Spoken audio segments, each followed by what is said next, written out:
দে ও তই গিয়াতে আছ ও আজি ঈদ দেখো মোৰ ঈদ নাইও দা কি ঈদ নাই বুলি কয় হৈছে কি তো মোৰ ঈদ চিদ নাইও দা মোৰ দুনিয়াত আকোৱে নাই হা কি কথা ভাষা কয় চাও উচু চু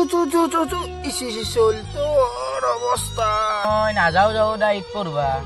কি কয় কিয়া মই ঈদক যোৱাকে কাই উলি দিয়াই মানুহ নাই